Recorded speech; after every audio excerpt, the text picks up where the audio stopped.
মাননীয় স্বরাষ্ট্র উপদেষ্টা নিজেই একটা বিরাট সুখবর দিলেন। দর্শক, এটা আমাদের জন্য স্বস্তির, আমাদের জন্য তাৎপর্যপূর্ণ। খবরটা হচ্ছে আওয়ামী লীগ আস্তে আস্তে নিষ্ক্রিয় হয়ে যাচ্ছে। হ্যাঁ, কথাটা সত্য। আওয়ামী লীগের অনেকেই দল পরিবর্তন করছে, কেউ এনসিপিতে, কেউ জামাতে যোগ দিবে, একটা অংশ তো বিএনপিতে যোগ দিয়েছে অলরেডি।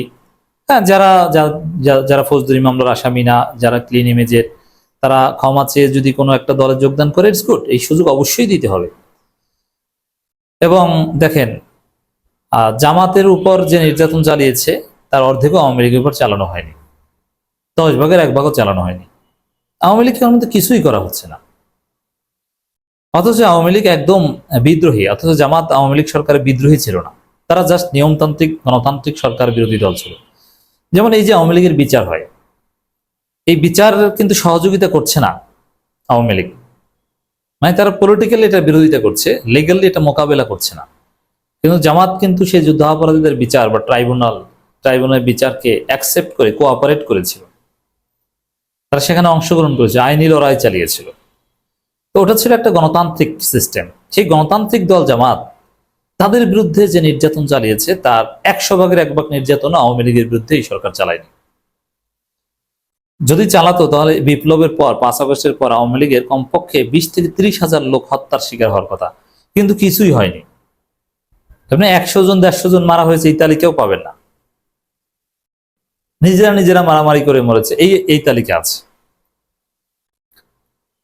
সেই আওয়ামী লীগ তেমন কোনো নির্যাতন বিচারের রায় হওয়ার আগে, বিচার হওয়ার আগেই মামলাও কিন্তু তেমন ঢালাও গ্রেপ্তার হচ্ছে না, মামলা হলেই কিন্তু গ্রেপ্তার হচ্ছে না, চার্জশিট ছাড়া গ্রেপ্তার করছে না সরকার, ক্রস ফায়ার দিচ্ছে না, ধরে গুম করছে না, যেটা জামাত শিবিরের ক্ষেত্রে হতো, ধরে ধরে চোখ উঠিয়ে ফেলতো, এগুলো করছে না। পুলিশ নির্যাতন করছে না, যে জামাত শিবির পুলিশ ডিবি ভয়ানক নির্যাতন করতো, এখন বাংলাদেশে কোনো পুলিশ নির্যাতন নেই। তারপরও আওয়ামী লীগ নিষ্ক্রিয়, তারপরও মিছিল করতে পারে না, হরতাল অবরোধ কিচ্ছু করতে পারে না। জামাত কি করেছিল? হরতাল করেছিল, অবরোধ করেছিল, দেশ অচল করে দিয়েছিল। সরকার, বিএনপি প্রতারণা না করলে জামাতের আন্দোলনে 2013 সালে 12 সালে সরকার পতন হতো। এটা জামাত করেছিল। জামাত বিশাল বিশাল মিছিল করতো, ঝটিকা মিছিল করতো। কিন্তু আওয়ামী লীগ 3 জন 4 জন মিছিল করে, তারপরে জনগণের প্যাদানি খায়। এর মানে আওয়ামী লীগ আসলে নিষ্ক্রিয় হয়ে গেছে। কিছু মানুষ বা কিছু আওয়ামী লীগ কুকুর ঘেউ ঘেউ করে বিদেশে বসে, দেশে বসে ঘেউ ঘেউ করার লক্ষ্য। অনেকে আমাদের কাছে অনেক তালিকা দেন যে ভাই এই যে ফেসবুকে লেখে ঢাকা বিশ্ববিদ্যালয়ে ছাত্রলীগ করতো, এখনো ফেসবুকে লেখে আওয়ামী লীগের পক্ষে, ধরিয়ে দেন। ডিবিকে দিয়েছি, খোঁজ নিয়ে দেখা যায় দেশেই নাই, ও পালিয়ে ভারতে গেছে অথবা অন্য কোনো দেশে, মালয়েশিয়া শ্রমিকের কাজ করে। তো বাংলাদেশে যারা আছে ওরা ওরা নিষ্ক্রিয় হয়ে পড়েছে, ওদের কোনো আশা নেই। এটা আমরা বলেছি, যারা আওয়ামী লীগের লোকজন আমাদের বক্তব্য শুনছেন, আপনাদেরকে বলছি যে আসলে আওয়ামী লীগ বাংলাদেশে আর ফিরবে না। আওয়ামী লীগের রাজনীতির কোনো ভবিষ্যৎ নেই। আওয়ামী লীগের কবর রচিত হয়েছে দিল্লিতে। অতএব আপনারা যারা আওয়ামী লীগের সমর্থক ছিলেন, আপনারা বিকল্প চিন্তা করেন। দেখেন, ভেবেছেন যে বিএনপি আওয়ামী লীগকে পুনর্বাসন করবে। হ্যাঁ, করতে চাচ্ছে, কিন্তু বাস্তবতা হচ্ছে এরকম, বিএনপি যদি ক্ষমতায় আসেও এমনভাবে বিএনপিকে ক্ষমতায় আনা হবে, এই সরকারই এটা করবে যাতে আওয়ামী লীগের পুনর্বাসনের নামও নিতে না পারে। যেমন এই যে লন্ডন সমঝোতার উপর ভিত্তি করে যদি বিএনপি ক্ষমতা আসে, তাহলে আওয়ামী লীগ শেষ। লন্ডন সমঝোতা এই কারণে আওয়ামী লীগ খুশি না, কারণ আওয়ামী লীগকে বাদ দিয়ে এখানে হিসাব নিয়ে আসে। ইউনূস তারেক সমঝোতা হলে সেখানে আওয়ামী লীগ বাদ পড়ে যায়, ভারত হেরে যায়। এই জন্যে আওয়ামী লীগের কোনো ভবিষ্যৎ নেই।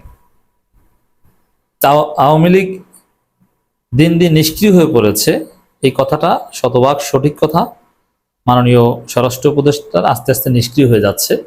মিছিল করবে, মিটিং করবে, গোপনে সংগঠিত করবে, গোপন মিটিং, কিচ্ছু নেই। জামাতকে দেখেছিলেন না কি করে নাই জামাতের সব মিটিং চলতো গোপনে।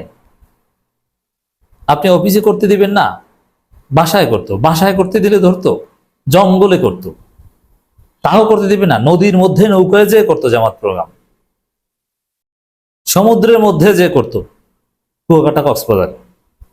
জামাতের প্রোগ্রাম করে ঠেকাতে পারেন, তাও করতে দিতেন না, অনলাইনে করতো। অনলাইনে কিভাবে ঠেকাবেন, তাও করতে দেবেন না, জেলে মধ্যে ঢুকাবেন, জেলের ভিতরে তারা সাংগঠনিক ইউনিট কায়েম করে রোকন বানাতো, কার্যক্রম চালাতো, রিপোর্ট রাখতো। কিভাবে ঠেকিয়েছেন জামাতকে? সেই জামাত এখন ক্ষমতার কাছাকাছি এসেছে এভাবে পেরেছে বলে।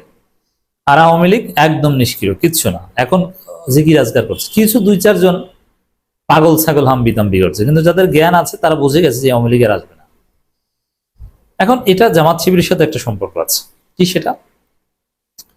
আওয়ামী লীগ যদি বাংলাদেশে কোনোদিন না আসতে পারে, তাহলে আগামীর বাংলাদেশ জামাত শিবির বাংলাদেশ। আওয়ামী লীগ যদি আবার ফিরে জামাত শিবিরকে আবার ধরবে। আওয়ামী লীগ ফিরে আসতে পারলে রাষ্ট্রীয় মদদে, তাহলে জামাত ক্ষমতায় আসবে বা সেকেন্ড হবে, এটা কঠিন। কারণ আওয়ামী লীগ ফিরে আসতে পারলে তখন বিএনপির জনপ্রিয়তা বেড়ে যাবে। কারণ কি, তখন মানুষ দেখবে যে এই আওয়ামী লীগ ঠেকাতে বিএনপি খারাপ হলেও কম খারাপ বিএনপিকে বেছে নিক। আর বিএনপিও চায় যে রাজনীতি করতে হলে নিজের চাইতে খারাপ প্রতিপক্ষ লাগে, না হলে রাজনীতি করা যায় না। তো নিজের চাইতে খারাপ প্রতিপক্ষ আওয়ামী লীগকে তো লাগবে। তখন জামাত থার্ড হয়ে যায় অটো। আর আওয়ামী লীগ না আসা মানে আওয়ামী লীগ নাই, তাহলে বিএনপিকে সমর্থন করব কাকে ঠেকানোর জন্য? অর্থাৎ বিএনপির গুরুত্ব থাকে না। তাহলে আওয়ামী লীগ যদি না আসতে পারে, নিষ্ক্রিয় হয়ে যায়, ধ্বংস হয়ে যায়, তাহলে ওর সাথে সাথে বিএনপিরও অবস্থা 12টা বেড়ে যায়। তাহলে থাকে কারা? জামাত। তাহলে আগামীর বাংলাদেশ জামাত শিবিরের বাংলাদেশ, এনসিপির বাংলাদেশ, চরমোনাইর বাংলাদেশ। এনসিপি হবে গুরুত্বপূর্ণ। ঘুরে ফিরে এরকম হবে যে জামাত বা বৃহত্তর ইসলামী জোট তারা ক্ষমতায় আসবে, তাদের ব্যর্থতার পর আবার এনসিপি জোট তারা ক্ষমতায় আসবে, আবার তাদের ব্যর্থতার পর আবার জামাত জোট ক্ষমতায় আসবে। গণতন্ত্র তো এরকমই, 5 বছরের বেশি কাউকে সাধারণত জনগণ পছন্দ করে না বা করবে না। এই দিক থেকে এটা জামাত শিবিরের জন্য একটা সুখবর। হিসাবটা আশা করি বুঝাতে পেরেছি যে আওয়ামী লীগ না থাকা মানে বিএনপিও না থাকা।